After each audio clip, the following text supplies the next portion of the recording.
manatiling nakakapit kay Jesus.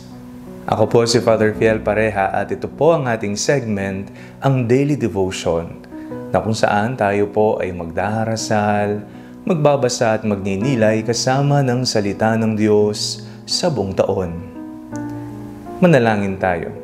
Sa ngalan ng Ama, ng Anak at ng Espiritu Santo. Amen.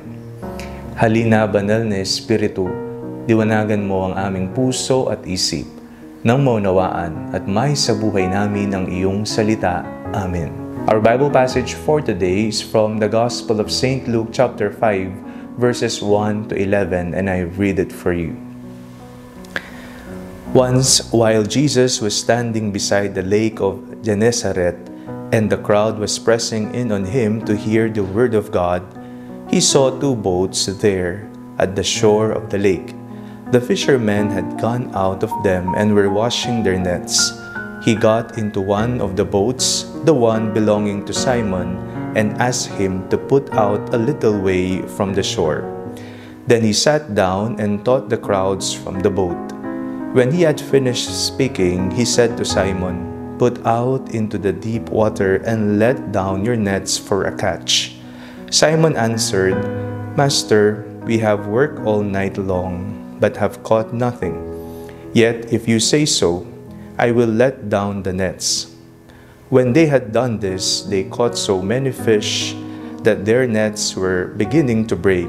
So they signaled to their partners in the other boat to come and help them. And they came and filled both boats, so that they began to sink. But when Simon Peter saw it, he fell down at Jesus' knees, saying, "Go away from me, Lord, for I am a sinful man."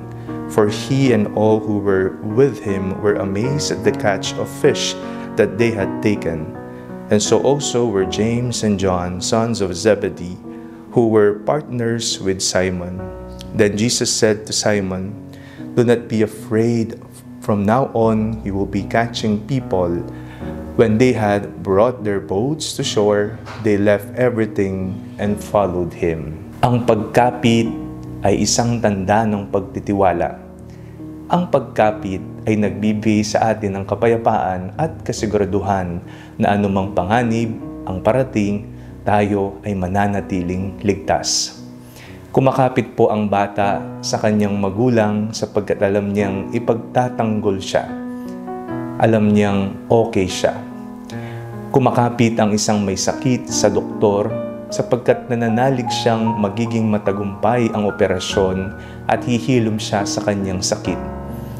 Pero alam po natin na tayong lahat, sa gitna ng mga pagsubok, sa gitna ng mga pasan-pasan nating problema, o kaya naman kapag tayo ay may hinihingi sa Kanya, tayo ay kumakapit sa Panginoon.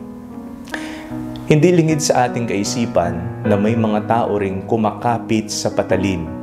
Ginagawa ang iba't ibang uri ng kalokohan at kabulastugan. Ang akala nila sa pagkapit nila sa mga gawaing ito ay magiging tunay na matagumpay sila at hindi mabubuko ang kanilang ginagawa. Nagkakamali sila. Sa ating pong binasang Ebanghelyo, narinig po natin kung papaanong ang Panginoong Hesus ay nagturo sa mga mangingisda. Sa mga mangingisdang pagod na, wala silang mahuli, magdamag. Tinuruan ni Hesus sina Simon at sila ay nagkaroon ng dakilang huli. Winika ni Pedro, "Panginoon, lumayo ka sa akin sapagkat isa akong taong makasalanan." Nasabi niya ito sapagkat manghang-mangha sila dahil nagkaroon sila ng himala. Nakita nila ang himala na ginawa ni Jesus sa kanila. Sa ating pong buhay, ang mga kasalanan natin, ang kahinaan natin, ang nagtutulak sa atin para lumayo kay Jesus. Ngunit sa ating kahinaan, mas lalo tayong tinatawag ni Jesus na kumapit sa Kanya. Huwag sana tayong kumawala sa pagkapit sa Kanya sapagkat kay Jesus, mararanasan natin ang tunay na kapayapaan at kapanatagan.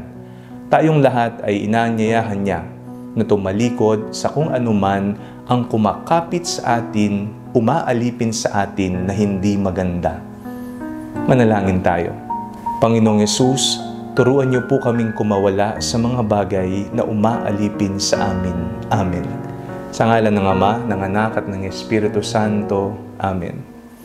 Huwag niyo pong kalimutang i-like ang video ito, mag-comment po kayo and share it with your family and friends. Ang Panalangin Bago Matulog ay may sariling Facebook page na po. Huwag niyo pong kakalimutan mag-like at mag-follow dito, and do not forget to subscribe to our YouTube channel.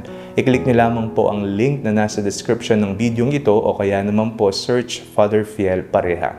At kung gusto niyo pong maging updated sa ating pagpapahayag, you can join our broadcast channel dito po sa ating Facebook page o kaya naman po sa ating bulletin board sa TikTok app.